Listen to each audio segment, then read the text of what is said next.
Yo, yo, yo, welcome into Chatterbox Ranks. All right, guys, here's what we're going to do. We're in the twilight of the free agency. You know, the storm came through, and now it's starting to simmer. And where are we going now? Bengals made a slew of moves. They got Geno Stone. They got Von Bell in the safety room. They got Sheldon Rankins. They got Mike Gesicki. They got Zach Moss. What can they do now? There's not a whole lot of holes on the starters, right? We've got a lot of pieces. And very few holes, but there's ways that this team can still improve via depth. And you got about $20 million to do it. So here's what I'm doing. I'm going to rank the 3 moves that I would most like the Cincinnati Bengals to make before we get to the draft so that this team has filled up as much depth, has filled up as many holes as possible. So I'm going to give you my top 3 guys that the Bengals should target. And here we're going to start off. Coming in at number 3, this is a position that I don't think is a blip on a lot of people's radar. But when I tell you it, and I'm going to convince you on it, because that's what I do, rhetoric, I'm going to convince you that this is a crucial piece, and it's Connor Williams. Connor Williams, an interior lineman. I hear you. You got Kappa, Karras, Cordell Volson. But similar to baseball, you can never have too much pitching. I don't think you can ever have too many linemen.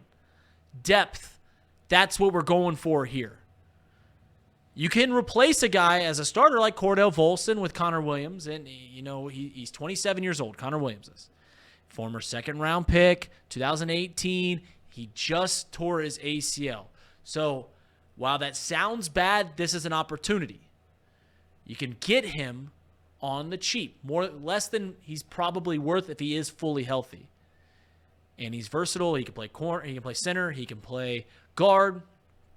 But here's what I liked about this move the most. On top of it, just adding depth to the line, is that if you give him security, he can then give you security. To where, like, if you get him for a year, you might be paying $7 million. Might be paying, that's kind of the going rate on an interior lineman. But one coming off an injury might get him a little cheaper. But if you get him to a long-term deal, then maybe, just maybe, like a 3-year deal, you can get him a little cheaper. And then, inevitably, right? You go throughout the year, you're going to get somebody hurt on the line.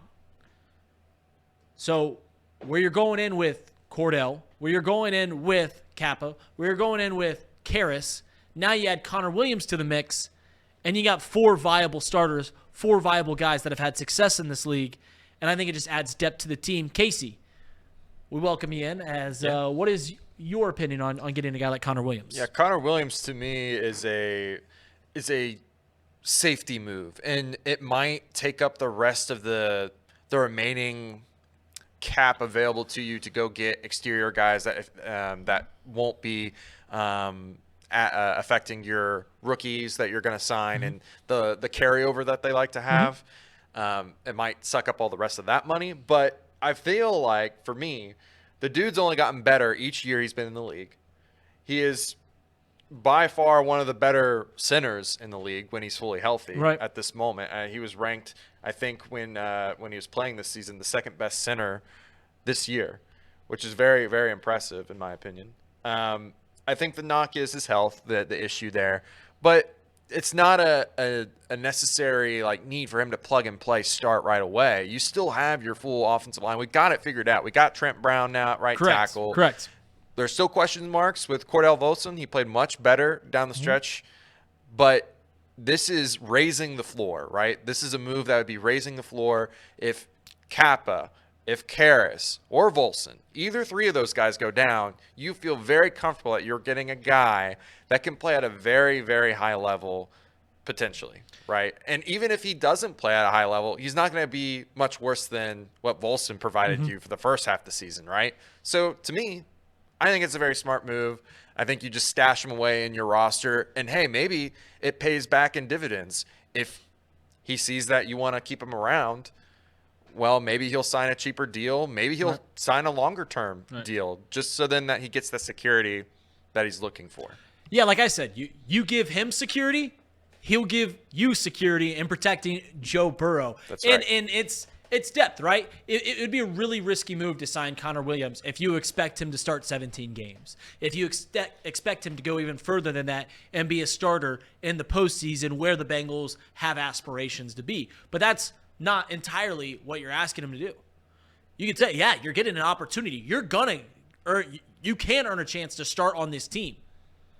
But now you're working in to fill 3 holes. You've got 4 guys that are viable starters. That's why I like Connor Williams.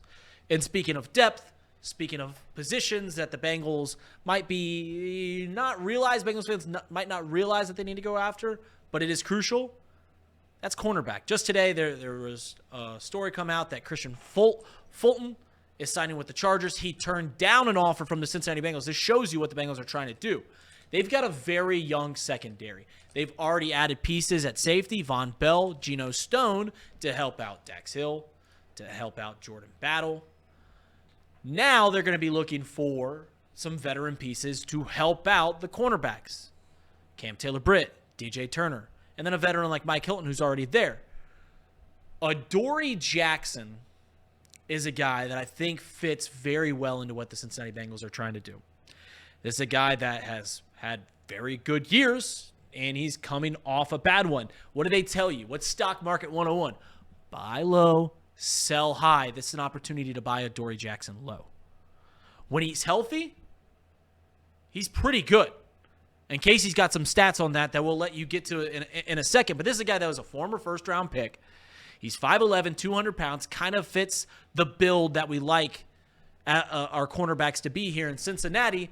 But Adoree Jackson, once again, gives you a low or a high floor and potentially a good ceiling, right? Just like Connor Williams, who I just mentioned, Adoree Jackson is a buy low. You know, guy's had some health problems, but when he's on the field, he's fantastic. And once again, you're not asking this guy to change the locker room. You're not asking this guy to be a star. We're not asking this guy to be his very best. We're asking him to be Adoree Jackson. We're asking him to stay healthy, be on this field, and help this team compete. Casey, you had some interesting stats that you shared with me about passer ratings. Yeah, I mean, the dude, when he was healthy with the Giants, I'm going to exclude part of what happened this season because he was hurt, for one, and two, he was under Wink Martindale. And we know, as Bengals fans, what sort of defense you get with Wink Martindale. You know, you're going to get torched as a corner because they like to blitz all the time. And so that was what was happening for the first part of the season.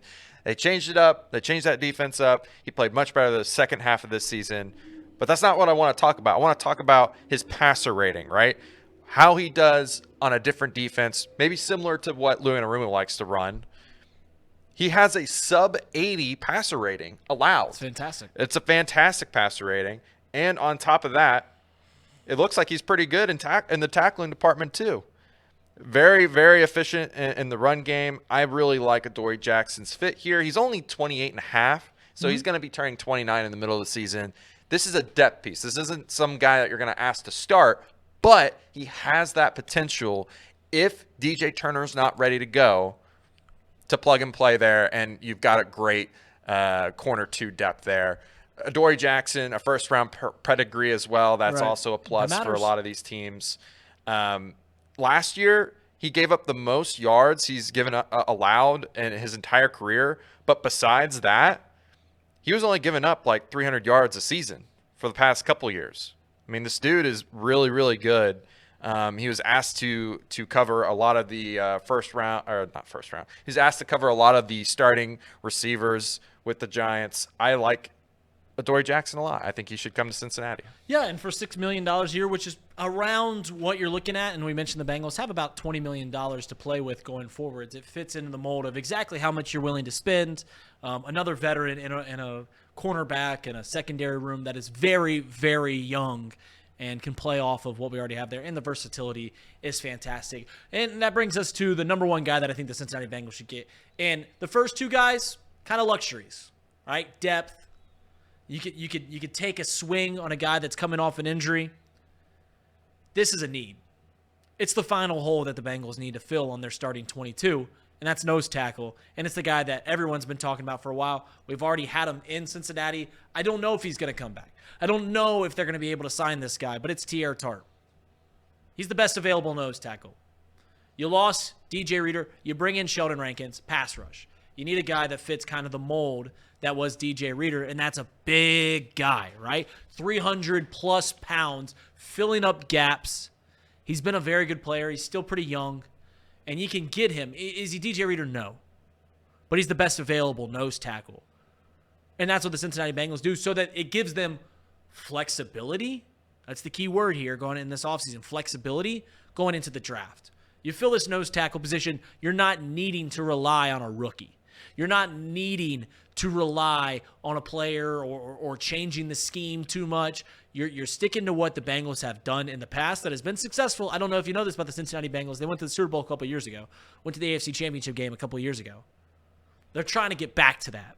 They like their scheme. Lou Anarumo likes the scheme that he puts out there. A lot of athletic. They're putting a lot of capital, a lot of money, a lot of draft picks into their defensive line, into their defense as a whole. I think they need to pour a little bit more money in getting a guy like Teair Tart. Casey, thoughts on Teair Tart? Yeah, I mean, I agree with you. If they could find a way to look past the character issues, because I feel like that's what has been kind of reported, is that it wasn't a good character fit for the Bengals. But if they could look past that, if he can look past the money that he's looking for, and they can get a one-year deal signed, I think that it makes a whole lot of sense for Teair Tart to come to Cincinnati. The age makes sense. The ability to be that nose tackle makes a lot of sense for Cincinnati.